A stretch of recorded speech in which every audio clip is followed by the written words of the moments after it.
Hi everybody, thank you so much for waiting.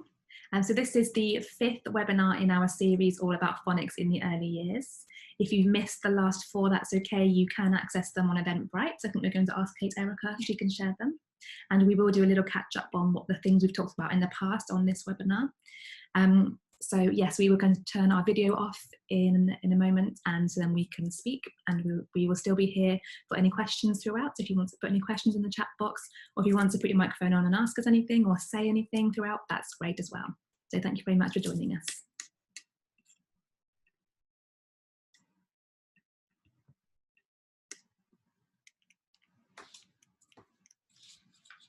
Okay, so this is, yes, I say number 5, and it's all about more like about the logistics of phonics. Now we've spoken all about the phonics journey and the things that we do with our children in school and our experience. This is now more about the logistics of it and how to plan and how to assess, and probably more of the boring stuff. So I'm sorry about that, but it's also the really important stuff. So we will start now. Okay, so my name's Anastasia Fletcher, and I'm in my 9th year of teaching. I've been in early years for, that's meant to say 9 years, both in London and Dubai before here, and now I'm in my 3rd year in Hong Kong, and I'm Read Write Inc trained. That's my area of expertise in phonics, and yes, I've been teaching phonics for all of those years, so it's my favourite thing to do in reception years. Thank you.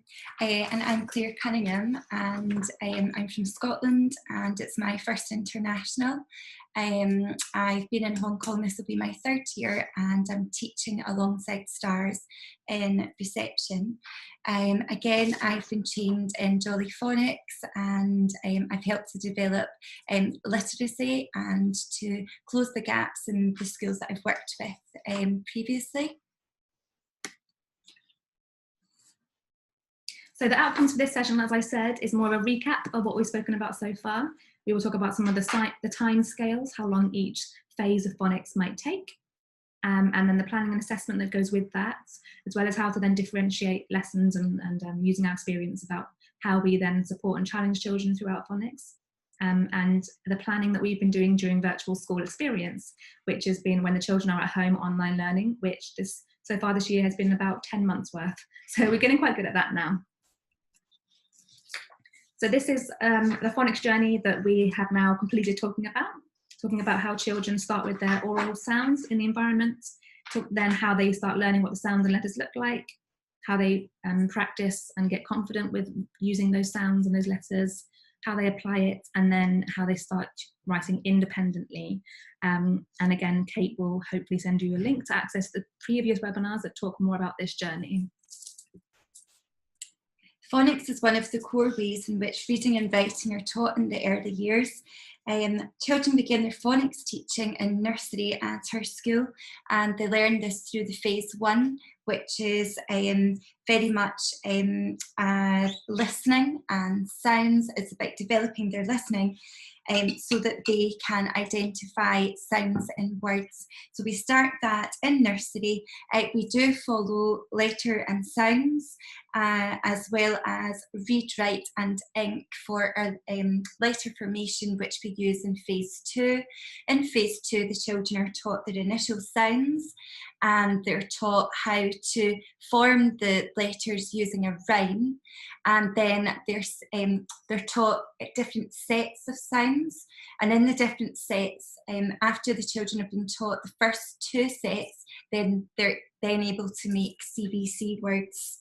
And then this progression just continues. Like in phase 3, they're then introduced to their digraphs and their trigraphs, and at this stage the children should be writing a sentence independently. We've emphasised before, it's not about getting the correct spelling, as long as children can have a go, and it's about building up their confidence from the very beginning of their phonics journey. And that's why it's so important in nursery that children are exposed to listening to different songs and rhymes. It's all very active. They like to go on listening walks, and it's just about getting them to really tune in and to hear different sounds and syllables and words to help them with their reading and writing journey. Children are also introduced in phase 2 and phase 3 tricky words, and these tricky words help them with their sentence writing.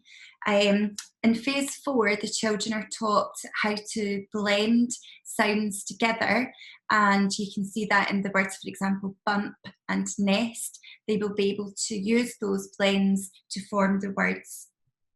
Again, they continue with their tricky words in phase 4, 5 and 6. And by each stage, the children are becoming much more confident, and they're becoming independent in their writing. They're perhaps starting to write 2 sentences, or maybe using a connective. It's punctuated, they're using their finger spaces, and they have their full stop at the end. By the time children get to phase 6, we're hoping that they have the confidence to write an extended story. Again, their confidence within the spelling of the tricky words. They're learning through different activities how to be more confident and secure writing their tricky words independently, and then transferring all of those phonics skills that they have into their writing and also their reading. If we look at the time scale, again, phase 1 is the nursery and reception. Given the year that we have had, as Anastasia was saying, we've been mostly on virtual school. So we felt it was really important that we went back and that we revisited phase 1 even at the beginning of reception, just to make sure that we had a really good solid foundation, and were able to almost like start those building blocks for our children, building up that confidence when we were doing lots of listening games, lots of interactive online activities, asking the children to find words beginning with the starting sounds in their home. So you have to be quite creative and adaptive in your lessons when you are online, so that the children are engaged. In phase 2, so we have finished phase 2. It's taken us longer than expected, just because the children haven't been in school. We've only had them in for a few weeks, and unfortunately, because we've had another spike in cases in Hong Kong, the schools are now closed and children are back to their VSE. So again, it's just about trying to give the children the confidence so that they are still progressing with their learning. So it's making it adaptable for parents also. We're supporting them through the videos that we're making for the children, as well as our live lessons. So they're learning how to form their letters and beginning to write their words, and then beginning to write their sentences. So phase 2 would take usually up to 6 weeks, phase 3 again 12 weeks, and then phase 4, if we're teaching that in reception, that's probably your really high ability learners, that would take 4 to 6 weeks, and then phase 5 would be done then throughout year 1. And can also for year 6, phase 6 would go on to year 2 and then beyond.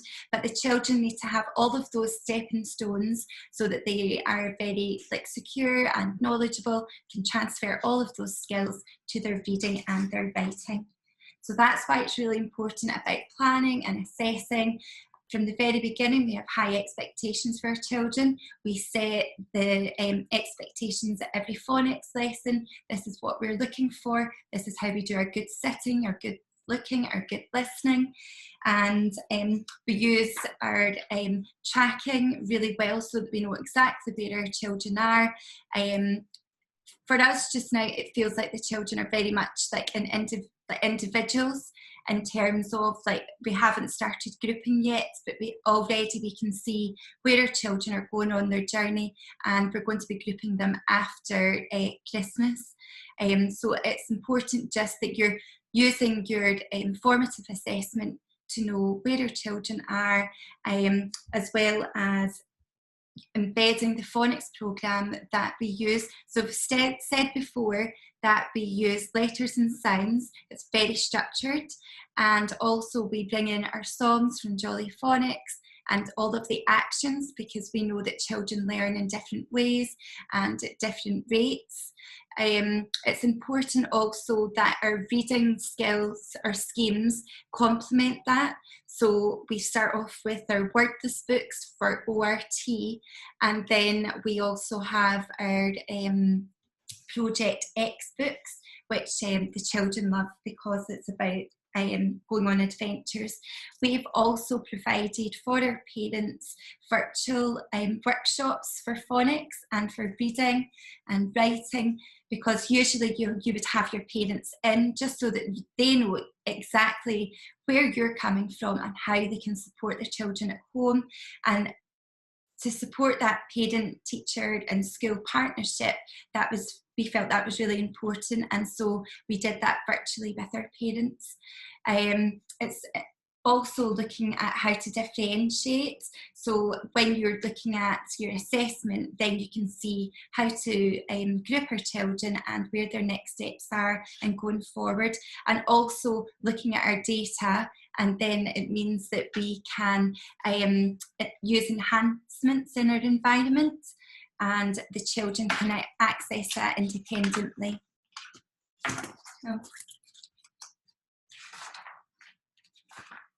So how do we plan and assess for children in school? So like Claire said, we use the Read, Write, Ink, Jolly Phonics and Letters and Sounds mixed. We use the best parts of all of them, and we create our own kind of planning from those different schemes. We start teaching phase 2 early in reception. It wasn't as early as we wanted it to be, like Claire said, this year, but we started, I think, around September in the end, right? Yeah. And that would be in our own classes. So the teachers really get to know their children. We really get to know where each of them are at, how they are progressing in their learning. And we would like now phase 2 to be done with Christmas, which it will be now. We've managed it online somehow. And then up until Christmas, it will then be consolidation. So just teaching them how to write those CBC words, basic sentences, and how to really consolidate all of their learning they've done so far with the first set of sounds. And we will then be assessing them ready to split after Christmas. So we want them to really have, we want them to be in ability groups, I guess, just so then we can really, really hone in on those different levels of challenge that each set of children need, because we can probably split them into 6 different groups now, which we can obviously do in the class. We're trained teachers, we are experienced, but we really like them to have 6 different groups so they go with their ability into phonics, and we can really start challenging and supporting them. So there's a few pictures here just to show the progression the children are making at home. We used the Stickman picture storybook last week, and so children at different levels. Some children are still writing initial sounds, some are trying to write words, some are trying to write sentences, and we're looking at things they've done at home at the moment to kind of try and assess them and working out whether or not it's independently been done, because we know lots of them get lots of support at home, probably more than they should have one-to-one, because that level of independence isn't quite there as much as we'd like it to at the moment, is it? So we're trying to just see what they've done independently and assess them from there, so we know where to take the next lot of virtual school learning, which we hope we won't have in January, but we might do. So this is just an example of one of our plans for when the children were in school, and hopefully when they'll be in school again. We do similar lessons online as well, but it's obviously easier when they're in school. So it's important that it's very well structured and very repetitive, and the children have those repeated expectations. They know what's coming, they know the lesson structure. They sometimes remind you if things haven't been done. They'll say, we haven't done the game today, we haven't done this sound, and they know exactly what's coming. So it's really, really repetitive for them, and they really understand what's coming in the lesson. We follow the letters and sounds structure of teaching, but then, like I say, we put in our own bits from Read, Write, Ink and from Jolly Phonics as well, like the rhymes and the actions and the songs. So it all supports the children's learning. So children might know that one of the letters has a different sound, a different action and a different song to go with it. So if they forget what it is, we can show them a variety of things to help them. So each day, as you can see on the planning, we teach, we practice, and we apply. And the most important bit is probably the revisiting at the top. You should always revisit what you've done and review, and then that's again always assessing their learning, where they are. If they've forgotten a bunch of sounds, you can start again and teach those sounds before you move on. So yes, this looks very complicated, but it's just lovely, repetitive and really structured, and the children really enjoy it. So phase 1 and 2 assessments, which we will do in person when they do come back, looks a bit like this for us. So the phase 1 is about knowing if they have learned all of those oral sounds, so the rhyming, the alliteration, so things that start with the same sounds, and if they can hear when we blend a word together and what the word is supposed to say. So we might have a little puppet, and we might have lots of props and make it into a game, and so we might blend the words at the bottom of the page there on the phase 1. So like, do you know what the puppet is saying? Pan. And they would say it's the word pan. Okay, so we'll tick off as we go along when they can do those things. And then on the phase 2, on the other side, it's more about the sounds they've learned, and then CVC words and some tricky words. So we want this to be really independent, this assessment. We want them to answer on their own, and then when they get to a place where they can't answer anymore, we'll kind of draw a line underneath it, and we know that's roughly where that child is, and then that helps us to start assessing where the other children they need to be with, and we can start grouping them according to that level. So then, like I say, we can really start honing in on those different levels of abilities in groups. And then when we have decided where they are, we sort of have 3 main groups, and we split within those groups as well. So those emergent writers that still need a phase 2 recap, you might need to start the sounds all over again. Some children in my class, they know a few, they're still not totally sure. And then there are children who are developing at the moment who can start writing short words by themselves and captions like red hat or sad cat. They are starting to write their own captions and things now, and they can quickly recap phase 2 and then start phase 3. And then we have some secure writers, secure for this age group, who are now starting to do sentence writing, and they have that deeper understanding of the use of sounds, tricky words, and they can start learning phase 3 as soon as possible. And then we will still keep going over phase 2 so they don't forget, but yeah, they can start writing more independently by themselves. And phase 3 and 4 is a continuation from that, but the children are then moved on to their finishing off all of the initial sounds, that's the whole of the alphabet, and moving on to their digraphs and trigraphs, as well as using CVC and CVVC words. It's also assessing their tricky words. At this point, they should be able to know and read and write the next set of tricky words. It's also got some alien words, we call them. So that's like made up nonsense words. Just so that they can decode the words, and we know that they're applying this knowledge of skills and sounds that they know, as well as sentence writing independently.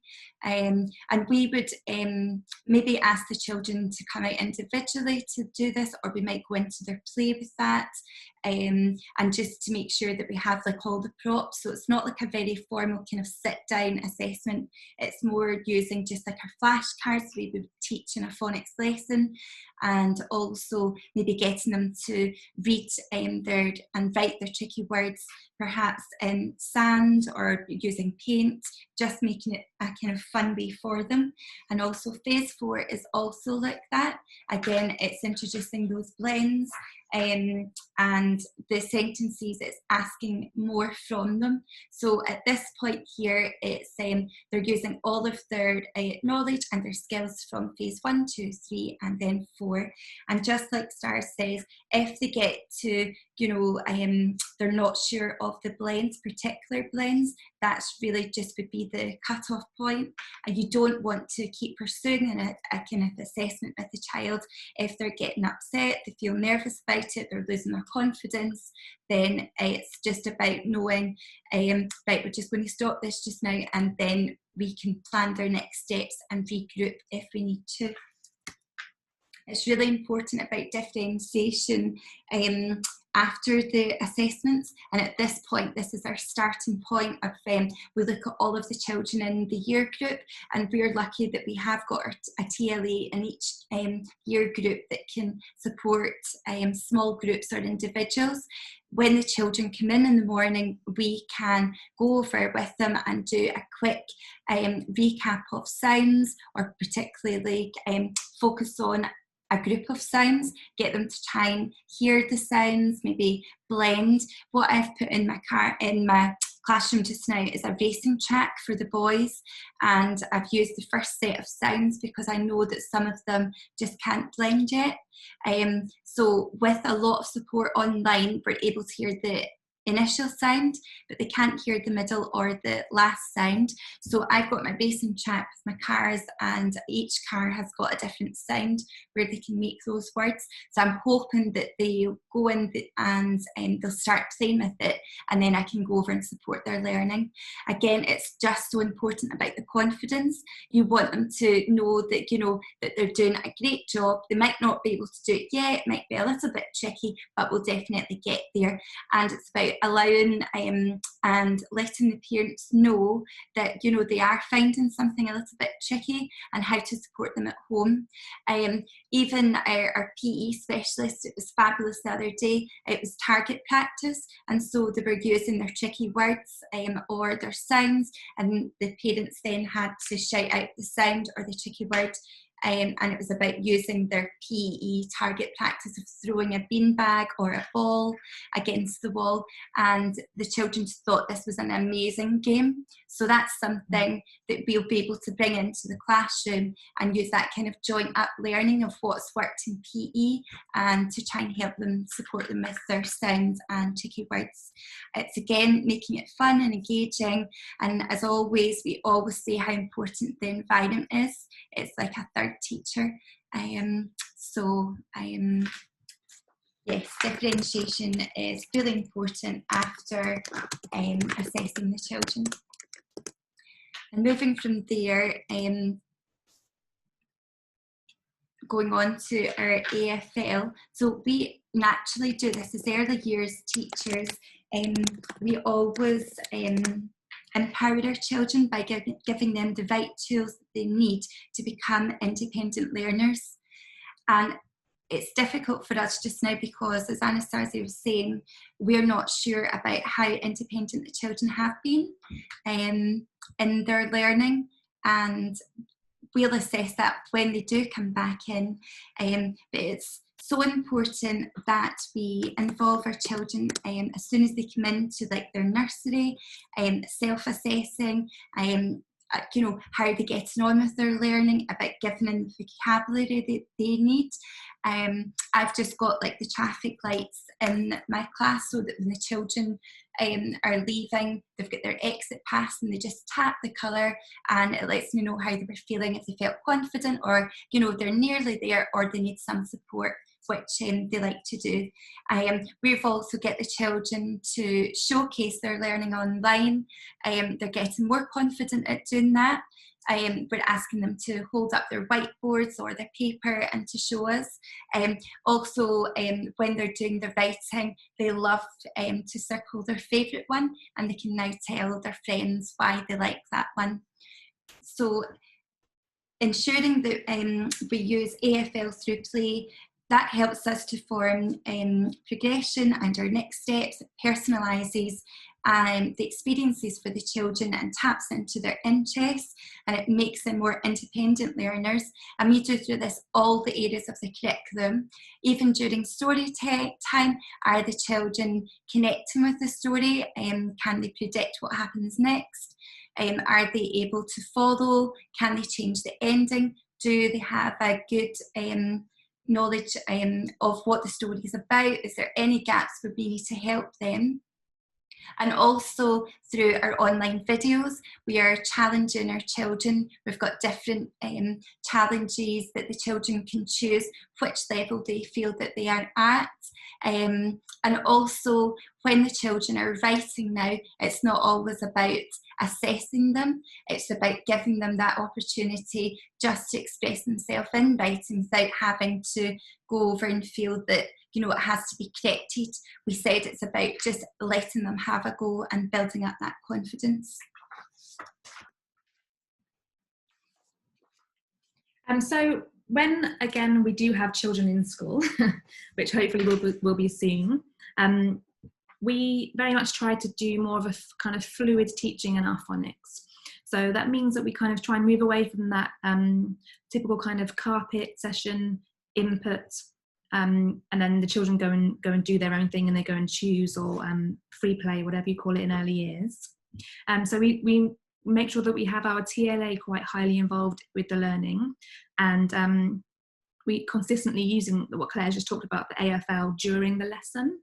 So we might already know that in our lesson there are children that are writing sentences, and there are some children that don't know the sounds yet. There's a really high disparity between some of the abilities of the children. So we might not sit everyone down on the mat to start, because we know that there are children who are already really confident with the sounds. So those children might go off with the TLA and do something different while we sit and go through the sounds with the children that need that again. We might then send off those children that were doing the sounds to work with the TLA, to make the sounds from Play-Doh, or make the sounds from Lego, or something that they need to do, or writing in flour or paint.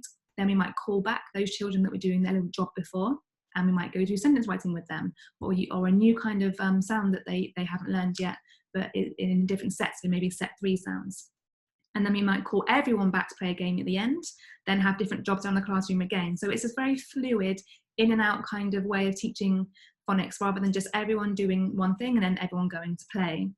So we really have those different strategies around the classroom ready for everyone of all different abilities and all different levels of where they are in their phonics learning. So the children kind of move in and out then of direct teaching from the teacher and an independent task they might do on their own.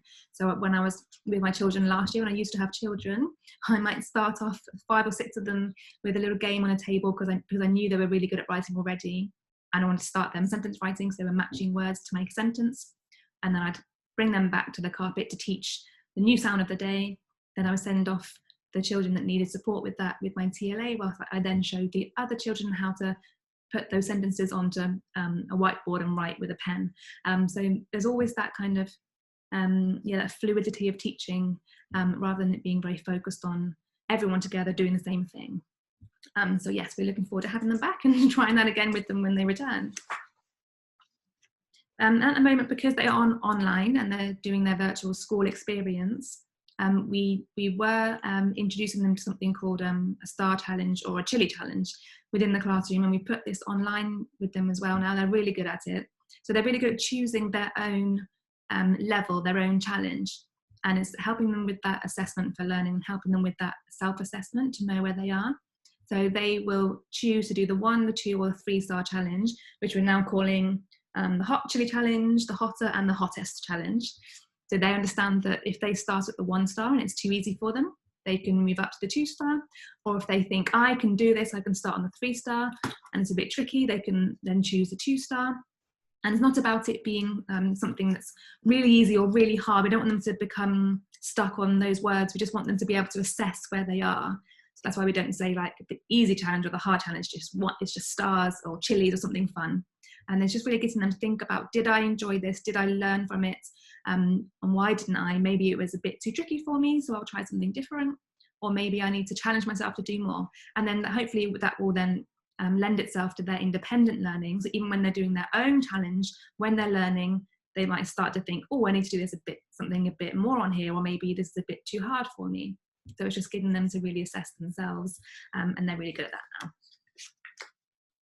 So phonics during virtual school experience has been challenging for us, but the children are amazing at it now, and they're probably coping better than we are sometimes. Like I said, they do their star challenges now, and they choose where they think their learning is and how they can improve themselves. We have synchronous and asynchronous learning at the moment. So we have live lessons. We do 3 live lessons a week where we teach them a new sound, or we do word writing with them, or sentence writing, or we play a game. And then asynchronous is a video that we have pre-recorded and we put online for them to do at home. And then they send us a video or a photo of that learning. So we're seeing them quite a lot throughout the week, and we are challenging them in different ways, either live or on pre-recorded. We have to try and keep it very engaging for them, because obviously they're 4 years old and they're sat watching the screen a lot of the day. So we still use our puppets, we use games, we use voices, we make sure it's as engaging as it possibly can be, which is really hard with the little ones, but they've really enjoyed it. And also that we give support to the parents, because there are lots of parents, no matter where they're from, if they are English, if they're not English, that if they have a different mother tongue or first language, lots of parents find it very hard because it's quite a new concept for them. So we make sure that we make pre-recorded videos for parents as well, so that the parents can watch it and know that they are supported at home with what the sound is meant to look like or sound like, or what games they can play.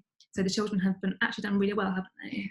They've been so supported at home, and when the parents don't understand it, they ask us, and we make sure we can do as much for them as we can. I'm going to show you a short video now of just me playing a game with the children online, just to show you that we can still make it quite fun for them. Let's look at all of our old sounds that we know, but this time we're looking for the sound W. And when we see W, what do we say? There you are, W. Okay, so you're looking for the W, W, W sound. So let's go put on our magnet eyes first, listen ears, and our pure voices. And let's have a look at all the old sounds that we know. And ready to see W? Let's go. Good. Super. There you are. You were hiding right at the front. Let's put you back a bit more. Good. Super. Well done. Yeah. Where's it going to be? Oh, you scared me. There you are. Okay, let's put him back there.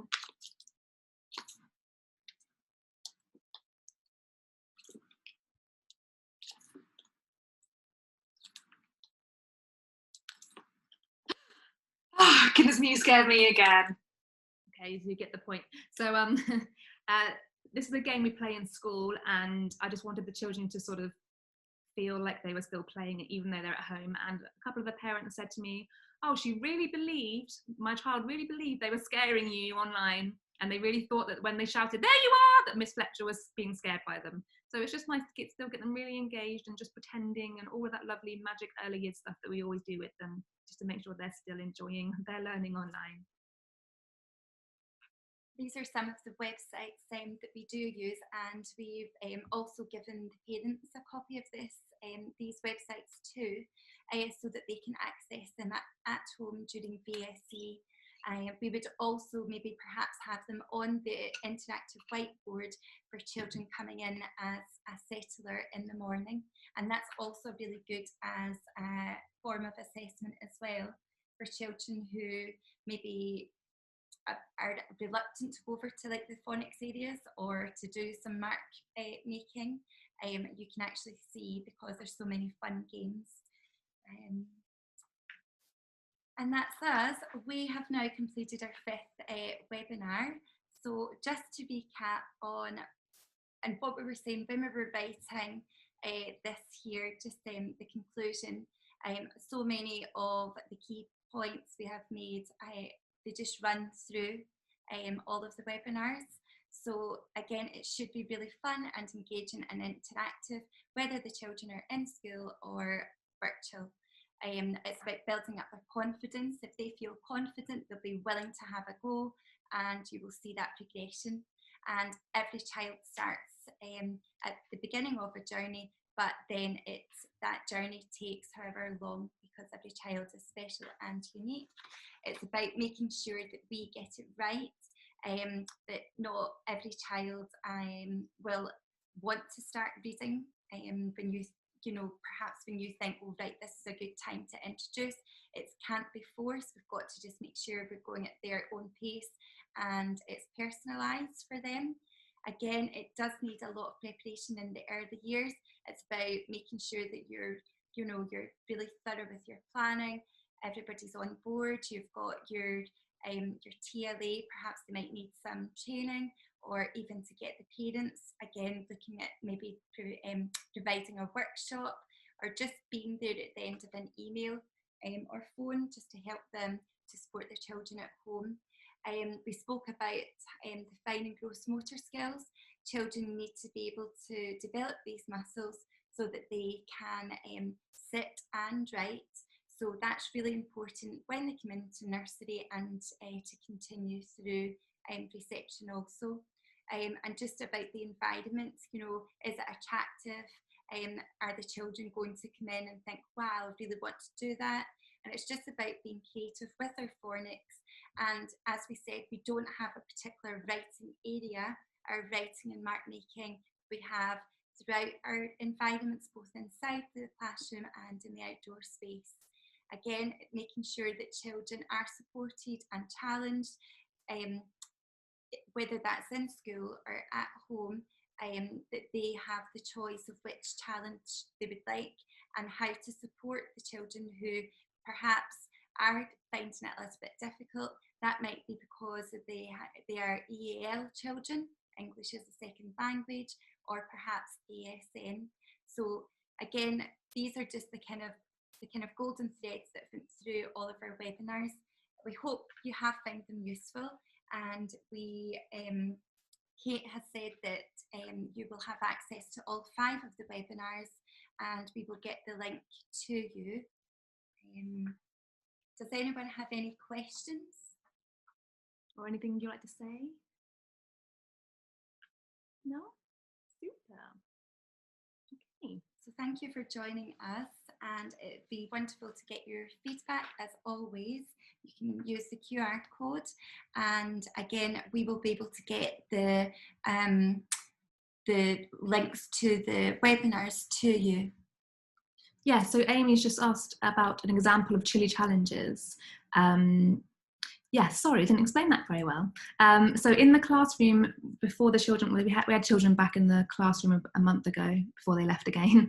And so, for example, we had a maths chili challenge, and it was 3 different levels. So the hot one, which is the sort of 1 star, was putting numbers in order 1 to 5. And then the second level, the hotter challenge, was 1 to 10, and then the hottest was 1 to 20. So we started quite basic to try and train them into it, and then never got the chance to do it again, did we? Because they left. So yeah, an example was just basically three differentiated levels of the same activity, and the children then choose which one they want to do. Within phonics, it could be making a CVC word would be the hot challenge, making 2 CVC words would be the hotter, and then a short sentence could be the hottest, or something like that, isn't it? So it's just basically getting them to self-assess and to see where their learning is at. But it can be any kind of challenge in any area of the curriculum as well. We just do 3 different levels, and they're just slightly differentiated. Hope that helps. Okay, thank you everybody. Great. And if you need any support with anything, you can contact Kate Erica, I guess, on Eventbrite. So thank you, and good luck. And if you need any more help from us, we'd be also happy to help with any more questions. Okay, have a good day wherever you are in the world. Thank you. Thank you. And you, thanks. Have a good Christmas. Bye.